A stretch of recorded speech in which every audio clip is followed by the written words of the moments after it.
All right. Welcome back to Gridiron Icon, the podcast. I am joined by my friend and co-host, NFL legend Preston Denard. It is so good to see you, my friend. How were the holidays?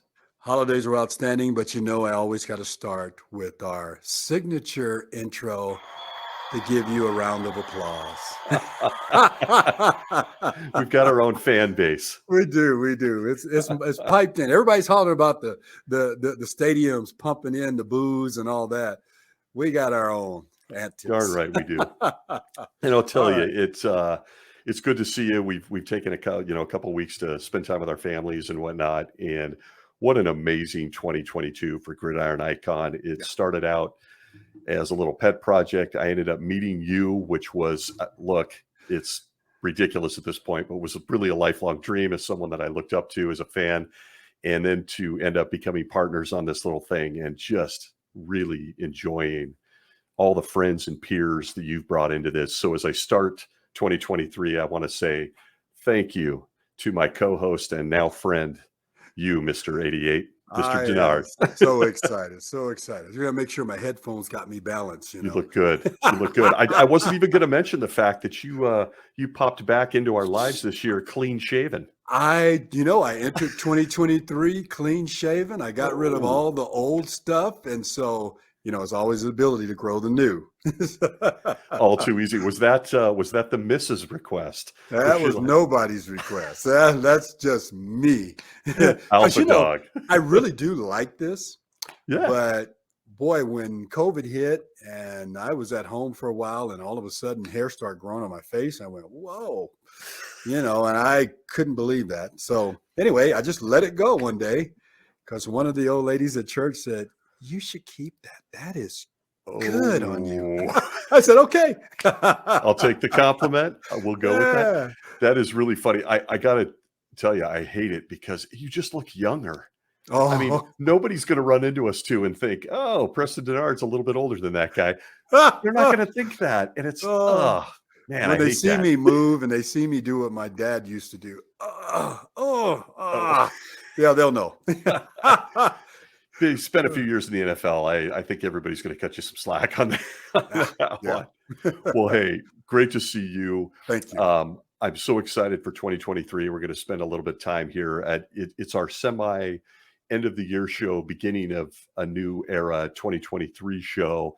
And I got to tell you, we talked a little bit off the air as friends, and I think we'd be really remiss if we didn't start out with sending our prayers and our love and our energy to Damar Hamlin, who is in Cincinnati as we record this podcast.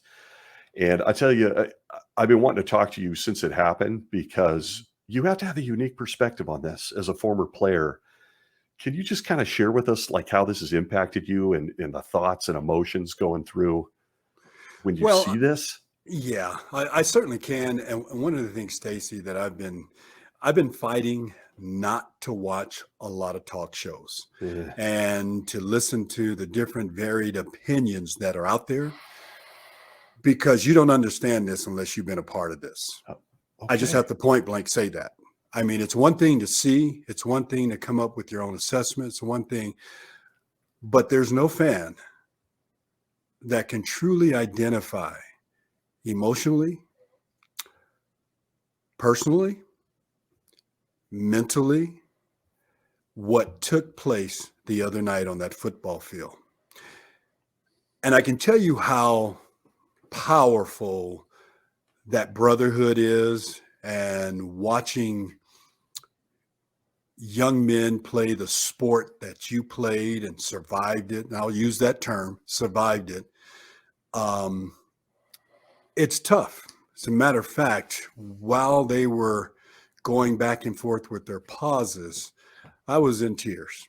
I literally was crying like a baby because every one of the concerns and the thoughts and that everybody seems to come up with, we automatically start feeling those things. So to give you a personal perspective, that hurt, because the beauty of the game is not injuries, but it is a byproduct of the play, the aggressiveness.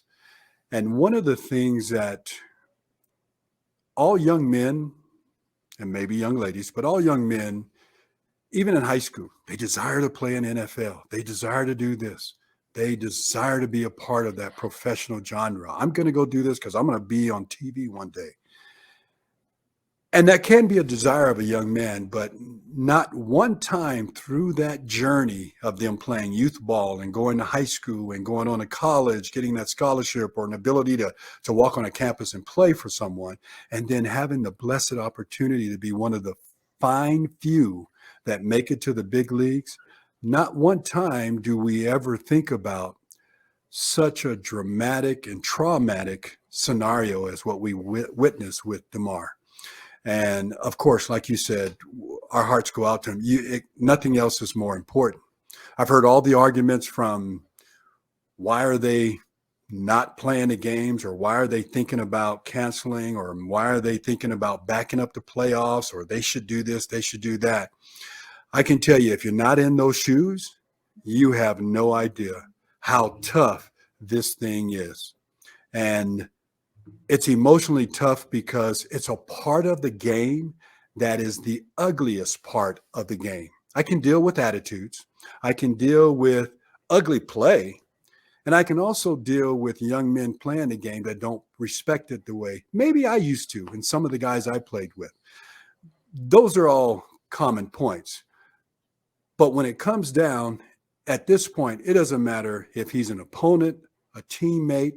It doesn't matter if he's someone I don't like his play or whatever it might be.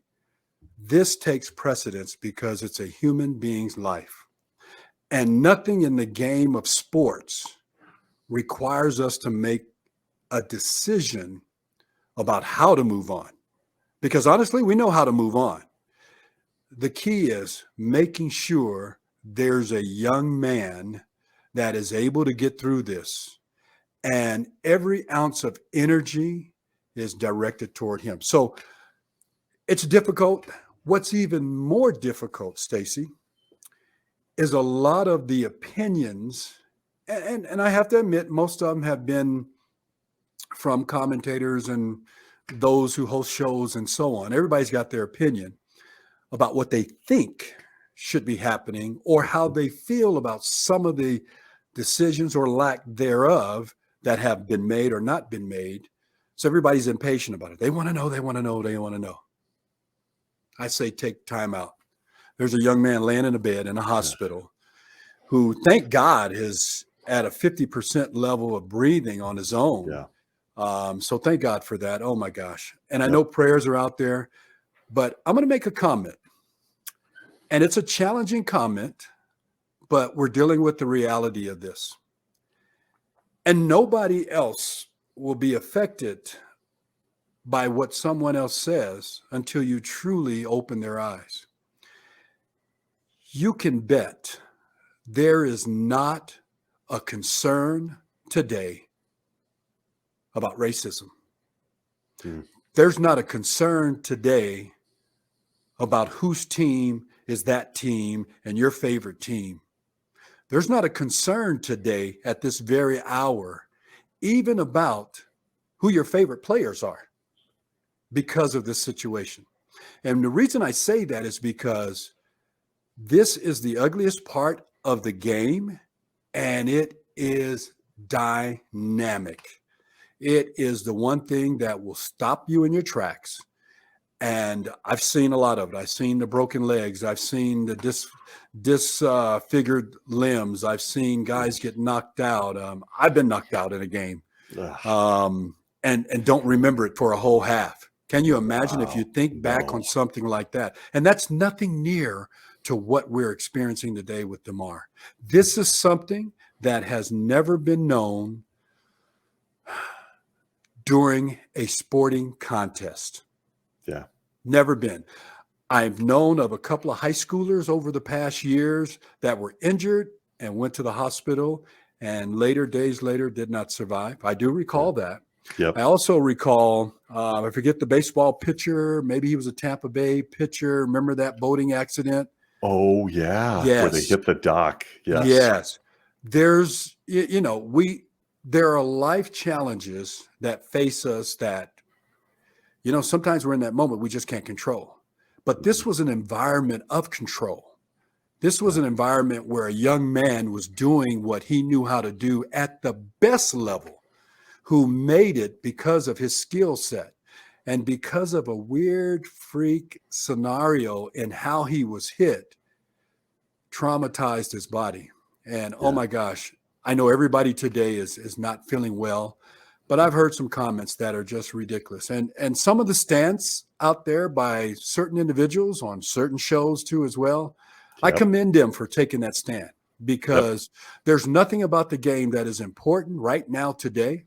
I'm not concerned about the playoffs. I'm not concerned about one win here, one loss there. Let's start it, because that's one of the things I want to talk about tonight is, the playoff scenario and at the college level. Let's let these teams put them all in. Okay, let's go play ball. Somebody has the best record, give them a bye week. That is the least of my concern. A playoff is going to be played. But right now, again, I say time out with life, time out with the work. I mean, I didn't even go to work yesterday in my other job because I was just so, it was just difficult. So to kind of wrap up this thought, it personally hurt me because I'm part of that brotherhood. I come from that. And one of the biggest things, and I guess the only way to characterize this, and this is not a slight or a put down on the fans, but education and knowledge and wisdom is very important. And the first year I was retired, my agent took me to a game in the Coliseum, and we actually sat in the stands. I've never sat in the stands since, but I sat in the stands for the first time at an NFL game. I wanted to leave because the fans are truly not in tune. The things they were arguing about was not even related to the play. Their argument is just generally a color scheme. It's either green and gold, or it's blue and red, or it's black and silver, or it's, you know what I mean? And so there's no real true basis to what we know on the field. And there's a respect on the field, and guys are concerned. But when you play the game, we don't know it any other way than 100% full speed all out. Because if you don't, there's some coach standing back there saying, okay, you're not putting out like I want you to, get on the bench. And then all of a sudden you're released. Then all of a sudden you get blackballed, and then all these things. A lot of folks don't think about this. And the last thing is, I heard a podcast. I started hearing it briefly. I don't even know who it was or whatever it was, but the gentleman made some strong points. He went beyond what happened the other night. He went beyond what's going on in the media. He went beyond everybody's opinions about what should happen, what shouldn't happen, what did. Can you imagine? You may not like Goodell, but he's got a hell of a job in front of him. Huge. This is not easy, because life is far greater and more important than this daggone game of football. And I thank God I survived it 8 years. I thank God I walked away with the ache and pains that I do have, the arthritis I have in my back. I thank God that I'm able to maybe look a little younger than I actually am. You do. But I feel for this young man. Yeah. I feel for him so greatly, because the game's not supposed to do that to us. But I back up and say, it's a dangerous game. It's no more dangerous than hockey, and then other sports, you got freak accidents, you just never know. But it's not commonplace. But when it does happen, it makes us sit up and go, oh, let me think deeper about this. Because you may find yourself having a better and a greater affinity of these guys, even though some of them might be a little off at times. But you have to understand the desire in that heart. You have to understand why they do it. Because when you sit at the negotiating table, or you go sign your first contract, or you're sitting in front of that head coach talking about your future, not one time do they talk about the devastation of an injury. Not one time do they talk about what if. You would hope that it's in place. You would hope that the collective bargaining agreement represents that. And it's part of the greatest fight that's been going on, taking care of the players in the game. Some fans may not understand that. They may think, oh, you already make a lot of money. You already do this.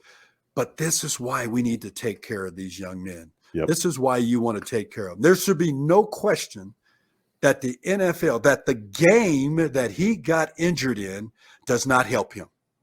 if the league doesn't figure out how to support him the rest of his life, and there are some checks in place. You know, the collective bargaining agreement, this last one, is a whole lot better than it used to be.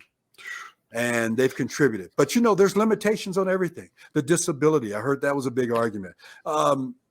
Disability, you have up until a certain time to file for disability or you're out of it.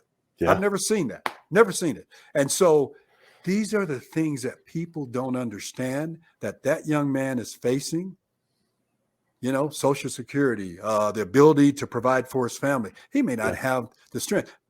I pray to God that he is able to have everything he had before that and to continue on. And whether he decides to play ball again or continue to play is truly up to him and his family. But that's my take on it, my friend. I just, it's heart-wrenching. And then the final point I'll make is I've been on text streams with former players. I mean, a ton. My phone's been blowing up. I imagine. And you can imagine if we were all in a community, in a restaurant or a hall or a restaurant or a hotel lobby, the place would be packed with all the emotions that these guys have been sharing. And everybody's been praying for this young man. Oh, man. First and foremost, you crossed my mind almost immediately as my friend and a former player, and I really appreciate you being vulnerable and sharing that with the fans, because there's so much a fan who's never stood on an NFL field can remotely comprehend. It is the most beautiful of games to bring 11 personalities together on both sides of the ball with different parents, different colors, different religious beliefs, and to watch them come together to do something. But it's a dangerous game. I appreciate you sharing that, the emotions. I've been emotional, and I'm just a fan. I immediately thought of you and thought, Preston's my friend. I watched him, took it for granted as a fan. You played in an era when protection was monumentally less, monumentally, from the helmets and the equipment to what defenders could do to you. And you've got boys who've played these sports. And I couldn't help but think of you in that moment and just thought, the players, I love that you say the players, all our guests, I'm sure, are reaching out to you. And incredible. I mean, this is really, and I learned that the NFL players, and you can correct me if I'm wrong, I think the fans would love this on this show. I learned that you guys only have guaranteed health insurance for 5 years after leaving this game. Is that something must be done? If nothing more, I want to call out awareness to it. That's disturbing.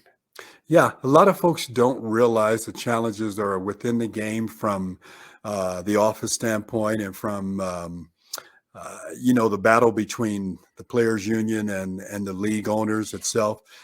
I won't even get into that. Yeah. I'll just say this. I thank God that this last collective bargaining agreement was so much better for us retired guys, that guys can be a little bit more comfortable. I'm now of the age of qualification for Medicare, so I've had a year of bliss in Medicare that fortunately the league takes care of. That's a blessing, and it's right. It wasn't there, 5, 6 years ago. I don't know how long. I think we're in our 6th year of this contract, 7th year. But until this contract, we would have never seen that. And then they upped our retirement on this agreement. So there has been some improvement. But just think of the Rosie Greers and all the old guys that, they were getting chump change, and they were real warriors back then. They were just brute, just strength and brawn. And, everybody says the game has changed. Well, the game hadn't really changed, just the players and the names and maybe some schemes, but the game is still the same. And then I'll say this too, with you bringing that up, and I appreciate your comments and your care and concern. But I have to be honest, when that happened, the day later, I said to myself, thank God all my boys are done with football. I really did say that. And I got a 16-year-old still here that is one of my better athletes out of my 5 boys. And I'm not talking to him about football anymore. Now, is that respectful to the the body of guys that I played with? Is that respectful to the guys that are in the game today? Is that even respectful in the likeness of what just happened? No, it's a reality check. Yeah. It's one that, it's one thing to sit in front of a TV, have food in front of you, drink your favorite beverage, watch this game on a big screen, and yell and cheer unabated by any officials or anybody. Hey, you can't do that. There's a flag. You can't say that about that player. There's a flag on that. They don't have that at home in front of the big TV. And so when you don't have the perspective, again, I go back to being on that field. I don't understand the game outside of being off the field. All my boys played. I was on the sideline. That's so interesting. It's so different because what you see and hear is far more aggressive and, I mean, tough to be on that sideline, because if you really want to hear some hits, be on the field. Oh. And you will ask yourself several times, I don't know how he got up. But these guys are warriors. They've been trained. They've been developed. They've been designed to do this very game. And you could easily say, well, you could have done this. You could have done that. We don't know how to play the game any different. No. We don't know how to play it. And then this other point is this. When you think about the players and what they put into this, it's no longer just a seasonal kind of thing. They do this 365 days a year. They may take 2 or 3 days to celebrate if you won a Super Bowl, celebrate if you won a playoff game or a championship, or you get beaten, you go home, spend a little time with the family, you're back training and working out. And I've talked to several former players, and not one has seen this devastation. And so it's wonderful. If you only had a scope of just former players that have played this game, I can assure you 99% of them are saying prayers for this young man, feeling for him. Their heart is broke for him. This is not what the game is to us. Right. No, Preston, this is amazing. Thank you. This was unscripted, me just asking you as a friend, and that was remarkable. I too, my son, myself, we were just high school wannabe players. We never did anything. Both of us suffered concussions. Today, would I let my son do it? No, that's the truth. And I'll tell you, the most humbling day I ever had, then we'll move into more lighthearted stuff. But I'm really, what you just said impacted me, because at one point in about 2001, I had a crisis of conscience in that I went to a Rams-Giants game in the old Meadowlands, and I was on the sideline. Preston, I left there kind of sick to my stomach.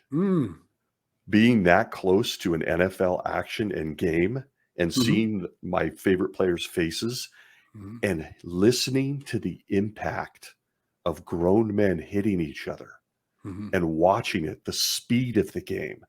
None of that comes through the television set. I've been watching it my whole life. That day, I walked away and I felt kind of bad. Like that is the most violent, unbelievable impact from just human bodies I've ever seen. So I walked away with this respect, like, I'm a nobody, but what can we do to create awareness for these players that we enjoy, we root for, that just like our military, just like other folks that serve us. I'm not comparing them, folks. I'm not comparing them, but serve us. Why are they not on pension programs that take care of them? This is so probably a subject for a show down the road with us, but thanks for the vulnerability.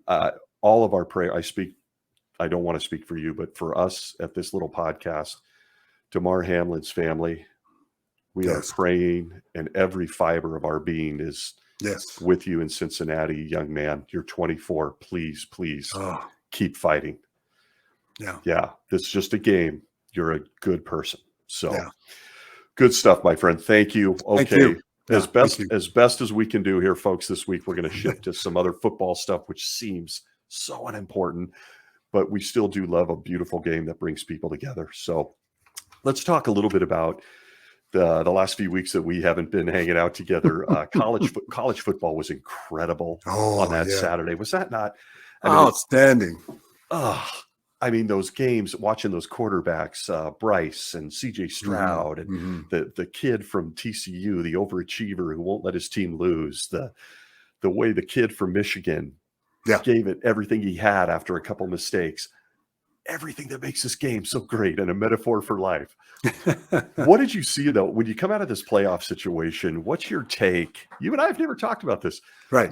What's your take on the playoff situation, college football as a whole, after watching this whole thing? From day one, I've always said there should be 8 teams. From day one. Okay. And let me tell you why. Here's my theory on this. Probably not a great theory, but it just makes common sense. The one thing that each and every administrator at a university, the folks that are on these bowl committees, and the NCAA and the championship folks that schedule all these things, one of the things that's a big troubling deal is the money involved in this. Because you talk about these big conferences that want to bring all the best teams together and shore up all the money, and you've got great players that play all over the place. How do you think the unnamed guys or unrecognized names are making it to the NFL? Because they're going to find these kids. But the bottom line is, on the 18 playoffs, this year I thought was the greatest argument to have an 18 playoff, because Alabama feels they should be in the playoffs. All these other teams that were close right there, nipping at the bud, the Clemsons, so all of these, they should have been in the playoffs. Let them play each other, because what I know about playoffs, and I assume it's going to be the same way at the college level, is that's a different play of the game. You approach it totally different than you've ever done before in the season. And so if you can raise your level of play to the next level, then you're at the championship level, you're at the playoff level, and you can compete with these other teams. You just saw TCU go in there, and folks didn't think they were strong. I've been watching them all year. That's sort of my dark horse. I normally don't do that. I just like to sit back and watch the games, watch people play, and I watch it a little different. But the 8 team gives the ability of other teams that truly can make a difference in the playoff structure, the underdog, the surprise team, the one that's very talented but never recognized it. And then you got your true front runners who are always going to be there. But you got to open that window. You got to open up the markets. You got to bring the West Coast, the Midwest, the South. You got to bring all of them together to represent. If it's a regional deal, it's a regional thing. Why do you think the NCAA basketball tournament is so outstanding and so great? Yeah. And you see the teams that are conference champions from the small standardized conferences, and they get in that tournament and they just rock and roll. And so sometimes you have a big run. But the thing about the 8 team, you got this 4-team playoff right now, and all of a sudden you jump into the championship game. Well, there's probably 2 teams that are not in this thing that probably could have beat a couple of teams that's in this 4-team deal. But because of the political setting of the 1-loss records, kind of ousted some folks. You know, the SCs could have been there. You know what? I guarantee you, if SC was in that playoff structure, somebody would be upset because they got a talented team. Yeah. You know, they played a great bowl game. And then you look at some of the other teams that played in bowl games, they should have been there too. But I do advocate it's a balanced system. It's more revenue generated. If it's another week to play football, it's another week to play football. Who's going to complain about that? Who's going to complain? Somebody's going to sponsor it. The Chick-fil-A's of the world. Somebody's going to find a way to get involved. I love that, an 18 format. And you're right. I mean, there seems to, it goes without saying, the East Coast, West Coast bias. We're not getting really, I mean, Caleb Williams at USC is incredible. Let's get him on a big stage and see what happens. I agree with you. I love that format, 8 teams. You know, you mentioned the financial piece of this, which is always controversial, right? You've got college athletes, amateur athletes coming in here, and the schools are making gazillions of dollars. What are you thinking? You and I have never discussed this actually. What are you thinking about this NIL, some of these sponsorship and these financial? I mean, as a guy in the 70s, University of New Mexico, I'm guessing you didn't have these opportunities. What do you Not think a of this now as we start 2023? What are these guys? Should they be getting it? Does it play a hand in expanding that playoff field? And should they still be considered amateurs and get an education? What do you think of all this? Okay, I'm going to answer that Okay. question, and then I'm going to give you what I thought should have happened. So my response to that is basically, I don't fight the opportunity for a young man to make money. I think Yeah. he should go make money, go do what he wants to do. But what I find now, there's a disparity, and there's no longer, well, there potentially is no longer that connection of the players. Now you've separated those players in the locker room a little bit. Right. Some guys are smart enough to incorporate their teammates in this success financially, which I think Bryce was one, and I heard of a couple other guys that just included other guys in their ability to make money as well. And he did that for his teammates. I think that's ideal. Not everybody's going to do that. Not everybody can do that. Here's the other thing too. Some of these marketers and some of these companies that are coming in and they're recruiting these guys, they're recruiting these guys and showing maybe a little ability of them on the field, but they also have his teammates on there too that they're not benefiting as well. And so I don't care if it's a 2 or 3 second cut and you got me running across the field behind Caleb Williams or whatever, but you've got a lot of that disparity. And so here's what I thought they should have done. And I guess to laminate what I'm saying is, I don't fight the ability for these kids to have this, but now you got these entities that are recruiting kids. Now they're Right. disrupting the flow and going after their parents and saying, hey, we could probably get your son 6 figures if he would just, or we could probably do this, do this. Guys are just not focused on developing their game anymore. Guys are not, I mean, it could potentially go that way. But let me tell you what I thought they should have done. I always thought that a young man that went to college and he went 4 years, completed his eligibility, and maybe graduated from there, but I'm not going to hold it to them because they have a 5th year that they can come back and graduate. But if they completed your program within 4 years or 5 years, whatever it took, you got a 5th year. A lot of times because of the red shirt. Red shirt. But I thought a fund should have been created for these athletes and money should have been invested in there. And by the time that each and every one of these players left school, graduated, or completed their eligibility, they should have had the benefit of something like an investment package where you had funds paid into it and it was theirs to do what they want when they left that school. They either can keep it, roll it into an investment tool and keep money going, or they can cash it in, do what they needed to do. Now, how do you do that?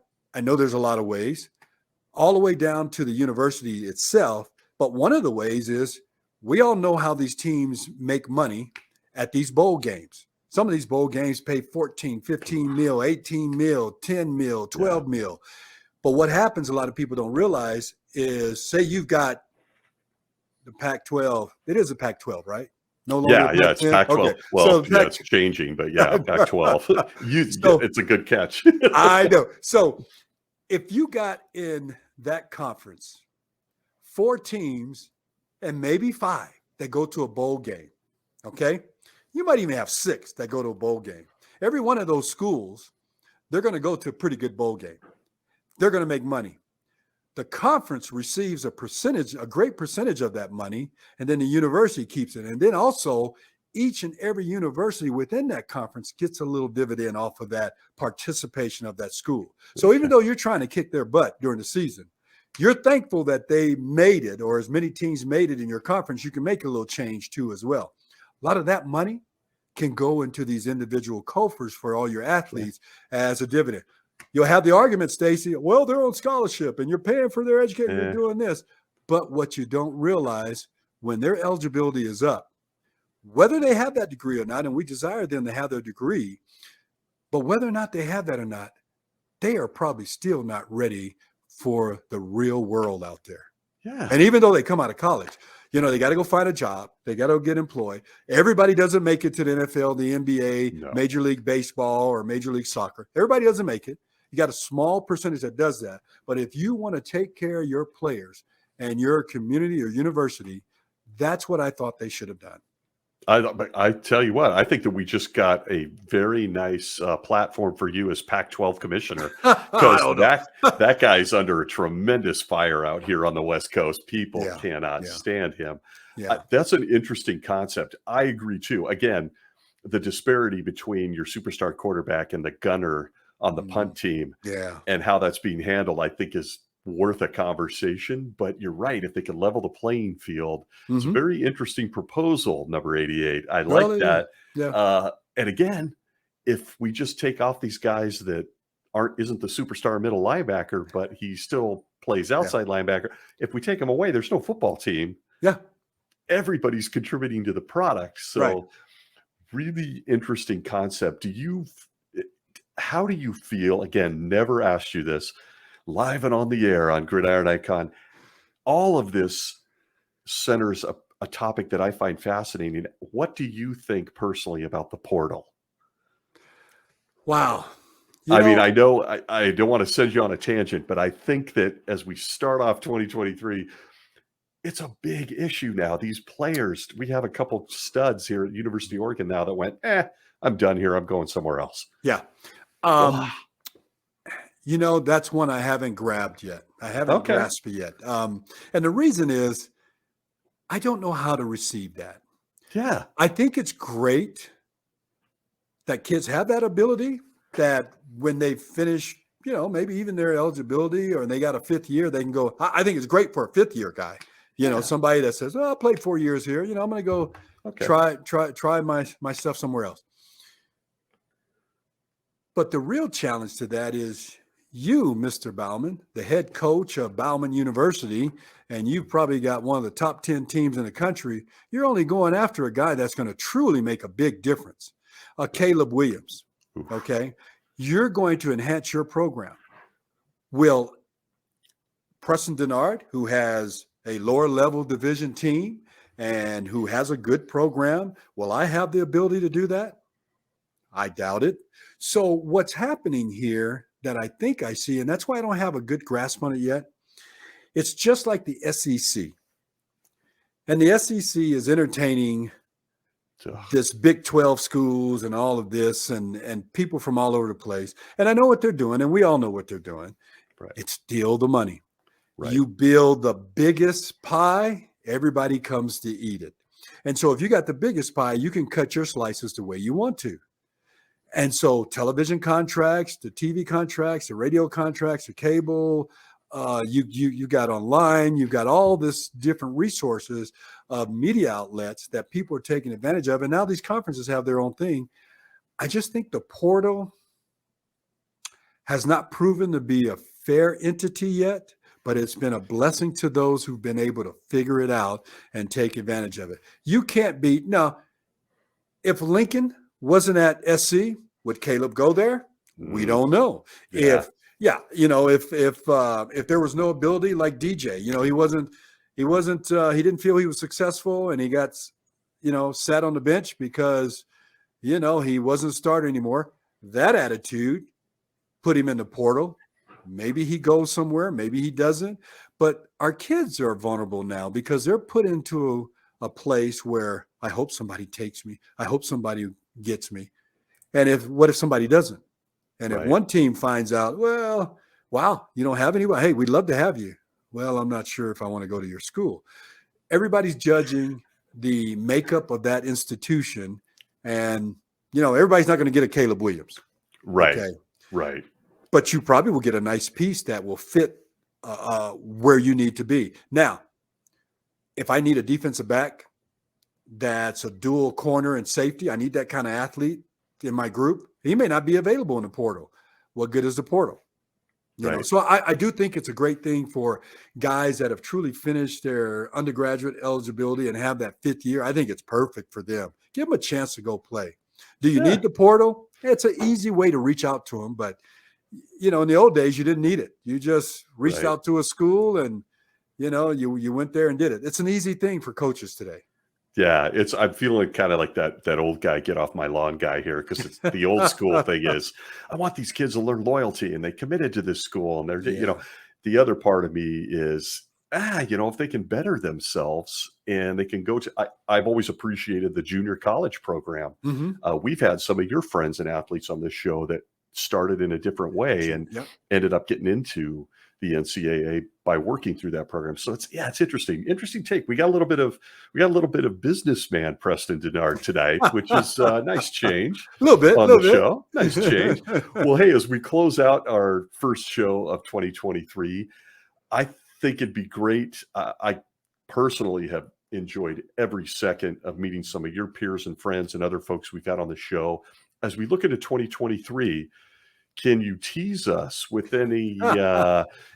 We've got listeners eagerly chomping at the bit here. Okay. Who might we be lining up? I know that we had some shifts and some changes through the holidays, Yes. which we totally expected. Yeah. Who do you foresee possibly? Let's drop putting pressure on you. Do I dare let it out of the bag? Oh, yes, because if no one else cares, I care. Okay. Well, and everyone cares. Trust me, I've had people ask. Otto Graham is coming back. So What? I wish. Cleveland Brown fans, step up. Yeah. Okay. I got the list. I did update it. Did reach out. All we did was back up some folks, but okay. We can enjoy the likes of some very interesting people. We have a 5-time Super Bowl champion, an original Packer, an original undefeated Miami Dolphin that's going to join us. What? I don't want to say the names right now. Okay. I think you'll be okay with me not doing that. The teaser is I think you're showing your brilliance here. You're just giving us a few crumbs to go. What? Okay. So that's one, and I can tell you this. I'll give a little hint that'll have people rushing to the internet to see who this is. He played tight end. Okay, moving on. One of our dear friends that we definitely want to get on is a former Ram defensive back that we tried to have on before, but not. And I'm going to say his name because everybody is Pat Thomas. Oh my gosh, love to have PT. So he's lined up. We got an Olympian who turned NFLer that's going to join us. We've got one of our favorite quarterbacks. I won't say the name. Oh, I think I know who you're talking about. But he has an airlines that I flew on. So teaser. That we used to call. Teaser. We got a big man, an ex-Raider who you'll recognize, all pro, outstanding, 6'7", 300. I don't know how big he is now. But and then we have 2 or 3 Hall of Famers. One of the Hall of Famers, I had to give my jersey up somewhere. And I'll let him tell you the story, but everybody's going to love that. And then finally, we're going to kick 2 things. We're going to have a little segment of former NFL cheerleaders. And I've got a Ram. Fun. I got a Cowboyette. I guess that's how you say it. A Ramette, Cowboyette, and a Carolina Pantherette. You are holding out on me. This is huge. Hey, I'm telling you, I love this thing. And then last but not least, we're going to have some representation from the World Football League, the USFL. We're covering all the bases. And then a couple of NFL, one still current, but NFL photographers who have the insight of the NFL game from being on the sidelines and on the field. Wow. Listen, perfect teaser, no names needed. Ladies and gentlemen out there, I absolutely love, and you have done this. I want everyone to hear this. This man has gone out and brought the female influence and impact to the show, which I couldn't love more. I know at least one of those. The others, I'm completely in the dark. This is going to be a great year, 2023, Gridiron Icon. And I know that you and I have talked, I won't say much because it's still in development, but through some of your friends' connections in the business world and whatnot, we may be taking this little thing on the road a little bit this year. I don't want to let it out yet, right. But I'm working it. And man, if we can pull this off, Stacy, We will have a big Q. A I lot of mean, fun. it'll be an accomplishment that we probably never even thought we could do, but I'm working it, my friend. I And know. if we do, we'll be at somebody's training camp. Oh, I Oh, can't even stand how excited I am for that. So, how are no, we going this to bring this set? I your set is going to be very difficult to bring. I mean, Yeah. I've got my favorites here, but yours is like real world. You're like rivaling Pat McAfee show and Dan Patrick. Like I'm looking at that going, I can't compete. The funny thing is, for those who don't watch on our YouTube, just on the Spotify and Apple iTunes, this man has some of the coolest memorabilia. Please go back and watch our interview where we first became friends, two-parter on Gridiron Icon. There's Dallas Cowboy stuff. There's Raider stuff. There's Oh, crazy yeah. stuff in that room. Yeah. So Oh, yeah. looking forward to a big year, my friend. I again want to sincerely thank you for the partnership on a fantastic podcast. Just tonight, I had someone reach out and say the Robin Cole interview was one of Oh, their yeah. favorites, and they Yeah. became a fan of Robin's Oh, in the wonderful. past. And Wonderful. so this is continuing to grow. We enjoy it. And I think in conclusion, too, sending our love to Yes. Damar Hamlin, all those affected. And by the way, massive, massive kudos to the medical team. Yes. Yes. Massive kudos Yes. for getting on that field and saving that young man. Yeah. I don't think enough people have said, my God, the crew that got on that field and made that happen. Well, Whew. I'll add to that, and Please. certainly we can close. You saw the best at their best. Agree. It couldn't have happened any better in a traumatic situation like that. So you saw the best at their best. They did what they were trained to do. They saved someone's life. Oh, And I tell you what, kudos to them, as you said, all the first responders, the paramedics, the doctors, the trainers, even the staff that were there. Everybody attended them. And finally, I want to say this.